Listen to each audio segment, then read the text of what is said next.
The moment an avoidant partner actually starts to change is not the moment you give them more. It is the exact moment you stop bending yourself around their distance. That single sentence contradicts almost everything you've been taught about how to keep a relationship alive, and it is exactly why so many caring, thoughtful people spend years doing the opposite of what actually works. Here's the pattern I want you to picture because you have probably lived it, or you're living it right now. Somewhere early in the relationship, you noticed they needed a little more room than most people. Maybe they cancelled a plan last minute. Maybe they didn't text back for a day and a half. And because you're a generous person, because you actually care about their comfort, you did what caring people do.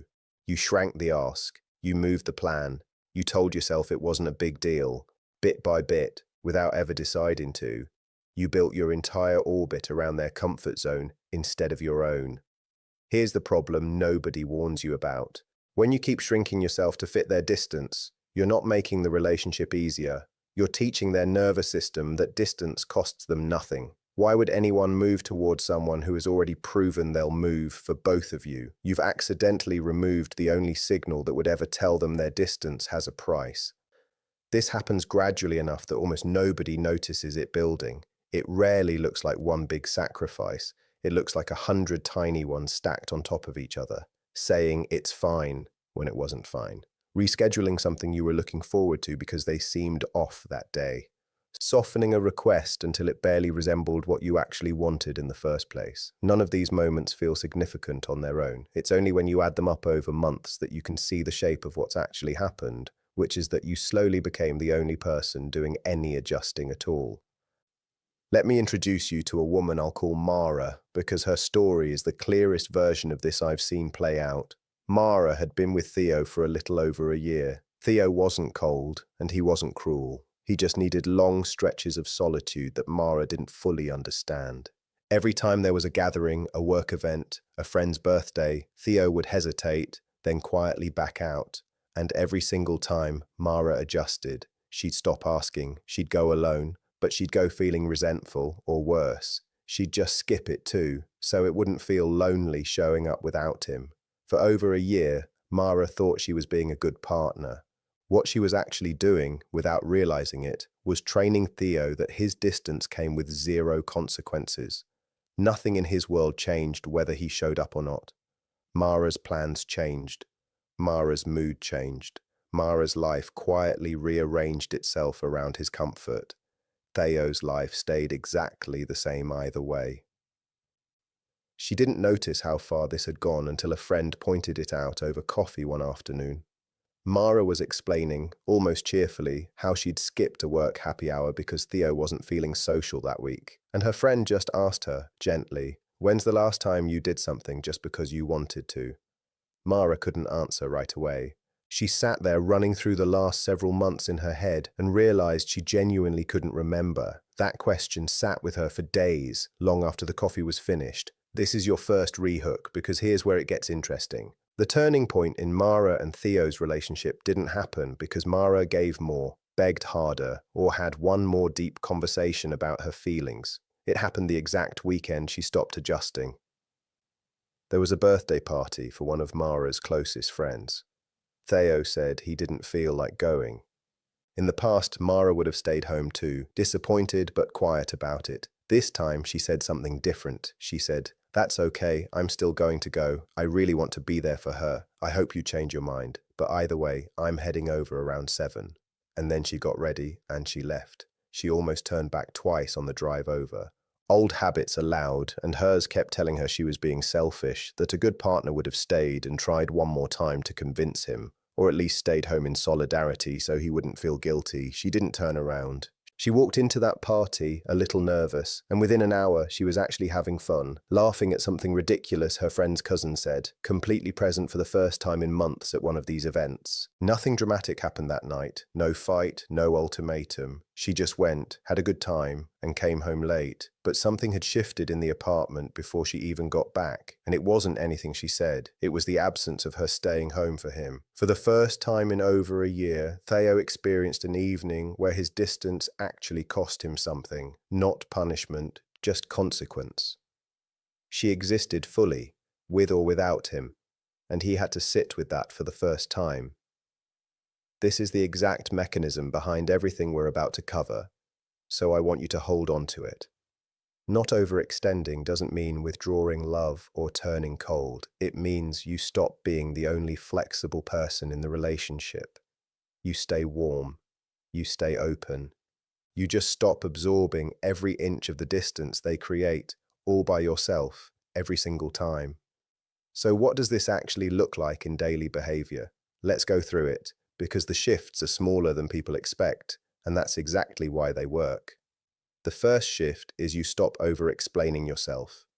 This one sounds minor until you notice how much energy it's quietly draining from you. If you've ever caught yourself repeating the same explanation 3 or 4 different ways, hoping the fourth version finally lands, you already know this pattern. Maybe you told them once why a comment hurt your feelings, and when they didn't respond the way you hoped, you tried again with softer words, then again with an example, then again a few days later when it was still bothering you. Each version cost you something and got you nothing new in return. You say it once, clearly, and then you let it sit there. You don't chase understanding.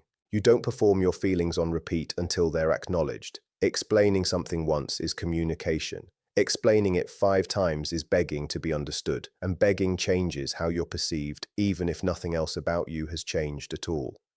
The second shift is you start doing things on your own again, without disappearing into total independence either. This is a balance, not a swing to the opposite extreme. It means you go to the party even when they don't want to come. It means you take the weekend trip with friends you'd been putting off. It means your life doesn't pause just because theirs does. Maybe there's a hiking trip you've mentioned wanting to do for 2 years, and it kept getting shelved because they weren't in the mood, or the timing never worked for them. This is the shift where you book it anyway, and let them decide whether they want to be part of your life, or watch it happen from the outside. This one hits harder than almost anything else you can do, because it directly removes the thing that's been keeping their distance comfortable, which is the certainty that you'll always be there, unmoved, waiting. Here's a rehook worth pausing on, because it explains why this particular shift works faster than almost anything else on this list. An avoidant person's sense of safety is quietly built on predicting you. They know, without even thinking about it, that no matter how far they pull back, you'll be exactly where they left you when they're ready to come back. The moment that prediction stops being true, the entire foundation underneath their distance gets shaky, and shaky ground is the one thing a nervous system cannot ignore. The third shift is you communicate exactly what you want without turning it into an ultimatum. This distinction matters enormously, and it's where a lot of people accidentally sabotage their own progress. An ultimatum sounds like, if you don't come to this with me, I don't know if this relationship is going to work. A direct request sounds completely different. It sounds like, I'd really like you there next time, and I hope you'll consider it. One is a threat wrapped in disappointment. The other is a preference stated plainly, with zero leverage attached. If you find yourself tempted to add a consequence onto the end of a request, that's usually a sign the request has quietly turned into a test instead of an honest ask. Avoidant people can feel the difference between those two instantly, and only one of them makes them want to move closer instead of further away.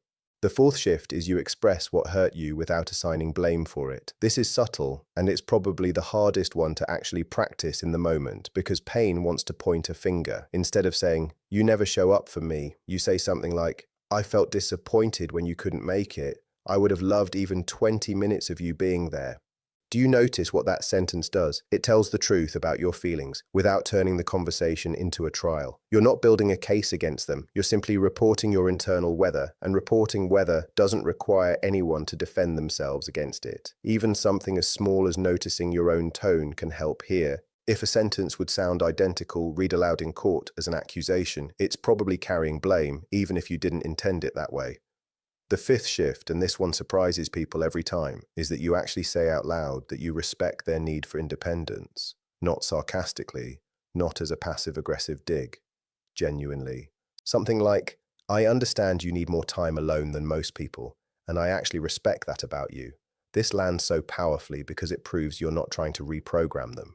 You're not fighting their nature. You're simply no longer available to absorb the entire cost of that nature by yourself.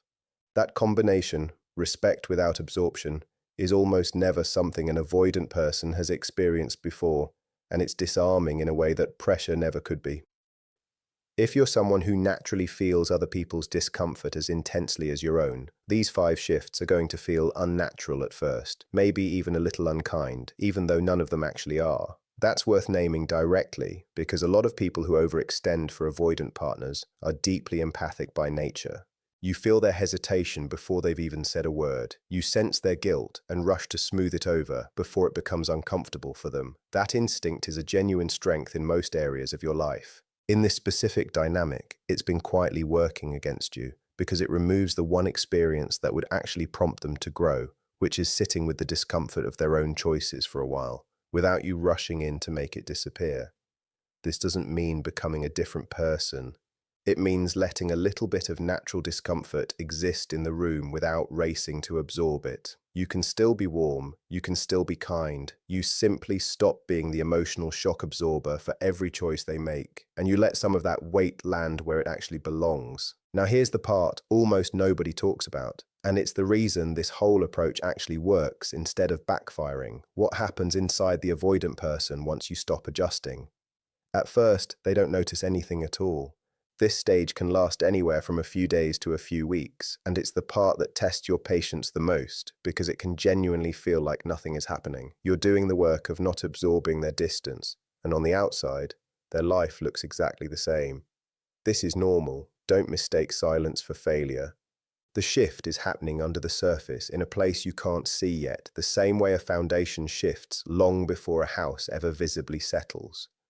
Then comes the second stage, and this is where things start to move. They begin making small, seemingly offhand comments. You seem busy lately. It's good you're hanging out with your friends. You seem productive. On the surface, these sound neutral, even complimentary. Underneath, something has registered. They've noticed the shift in you, even if they can't yet name what's bothering them about it, or even admit that anything is bothering them at all. If you're at this stage, that is genuinely good news, even though it can feel unsettling. It means the pattern is being disrupted. Keep going. Do not mistake this stage for indifference, and resist the urge to read too much into a single offhand comment either way. Let a pattern of them show up before you decide what it means. The third stage is where it becomes unmistakable, and this is where the reactions typically split, depending on how that person tends to process discomfort. Some people become more direct almost immediately. They might ask outright, "Are you upset with me?" Or even something more pointed, like, "Are you doing this to get back at me?" That reactive question is actually a really good sign, uncomfortable as it feels, because it means the distance you used to absorb has finally landed somewhere it can be felt. It can sting to hear an accusation like that, especially when you know your intentions were never about punishment. Resist the urge to over-defend yourself in that moment. A simple, calm answer, something like, "No, I'm just living my life the way I want to," says everything that needs to be said without escalating anything. Other people take a quieter route into this same stage. Instead of confronting it directly, they start reaching out more, checking in more often, asking what you're up to more than they used to. This is the same internal shift wearing a softer disguise. They're not ready to name the discomfort out loud yet, but their behavior is already responding to it. More contact, more curiosity about your life, small gestures that weren't there a month ago, like remembering a detail you mentioned in passing weeks earlier and bringing it up unprompted. If you notice this happening, resist the urge to comment on it, celebrate it, or make it a big moment. Let it happen naturally. The second you turn it into a victory lap, you risk pulling them right back into the old defensive posture, because now the shift has an audience and nobody grows comfortably while being watched and applauded for it. This brings us to the moment that actually matters most, the one where everything you've built up until now either lands or gets wasted. It's the moment they finally say something that acknowledges the discomfort directly, whether that's a defensive question or a softer, more open one. This is exactly when you speak, not before, not with more emotion than the moment calls for. You say something like, "I've noticed that when I bring up how I feel, I sometimes get brushed off. So I started focusing my energy elsewhere instead. I'd like it if next time I bring something up, you could hear me out without getting defensive. That would mean a lot to me." Calm, clear, no accusation buried inside it. This is the sentence that tends to actually move things because it arrives at the exact moment they're already primed to listen, rather than being said too early when it would have just bounced off a wall that wasn't ready yet.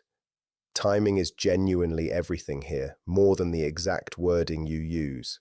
Say this same sentence a month too early before any of the earlier stages have happened, and it will feel to them like an accusation coming out of nowhere because nothing in their own internal experience has caught up to it yet. Say it at this stage, right after they've shown you they're already feeling the discomfort themselves, and the exact same words land as an invitation rather than a confrontation. You're not telling them something new. You're simply naming what they're already halfway to realizing on their own, which makes it far easier for them to actually receive it instead of defending against it. I need to pause here and say something important, because if you take everything we've just covered and use it as a manipulation script, it will fail, and it should fail. These shifts only work if they come from a real place inside you. Not overextending isn't a strategy you perform while secretly still keeping score, hoping they'll notice and crawl back sooner. It has to come from an actual decision that your time, your energy, and your life matter just as much as theirs. If you're doing all of this while quietly checking whether it's working every 5 minutes, they will feel that undertone, because performed calm and actual calm feel completely different up close, even when the words are identical. I can tell you this with some authority, because I used to be the avoidant one in my own relationships, long before I became a therapist. I know exactly what it felt like from the inside. When someone chased me, apologized on my behalf, adjusted their entire life to make space for my distance, it didn't make me feel loved. It made me feel like I had permission to keep doing exactly what I was already doing because nothing ever actually changed as a result of it. What eventually helped me change wasn't someone fighting harder for me. It was watching someone stop fighting for me at all and instead simply live a full, complete life, whether I showed up or not. That absence of a fight was the first time I ever had to actually look at myself instead of at someone else's reaction to me. I remember the exact week it hit me, watching someone I cared about go on a trip we had planned together, alone, after I'd backed out at the last minute the way I always did. I expected to feel relieved. Instead, I felt strange the entire weekend, unsettled in a way I couldn't explain, because for the first time my absence hadn't rearranged anything. Life had simply gone on without needing me to show up first. That feeling, more than any conversation we ever had, is what finally made me start asking questions about myself I'd been avoiding for years. Healing out of that pattern was one of the hardest things I've ever done. There is no version of that story where it was easy or comfortable, but it is also, without question, one of the best things I have ever done for myself, because the life on the other side of it is unrecognizably better. That's exactly why I make videos like this one. Not to teach anyone how to outmaneuver an avoidant partner, but to teach you how to speak in a language that actually reaches them, the same language that eventually reached me. There is one more thing you need to hear before we close this out, because it's the piece that keeps this entire approach honest. What we've talked about today only works as a bridge, not as a permanent arrangement. You are allowed to stop adjusting to someone's distance for a season while they figure out how to close the gap themselves. What you are not allowed to do, what you should never quietly accept, is spending years in that holding pattern with nothing ever actually shifting on their end. If you pull back the overextension, hold your own life steady, express yourself clearly and without blame, and months go by with genuinely no movement at all, that isn't a sign you need to try harder or wait longer. That's information. And it's the same self-respect that made this whole shift work in the first place that should eventually walk you toward a different decision if the door on their side never actually opens. Watch for real evidence of change, not promises of it. Are they initiating plans more than they used to?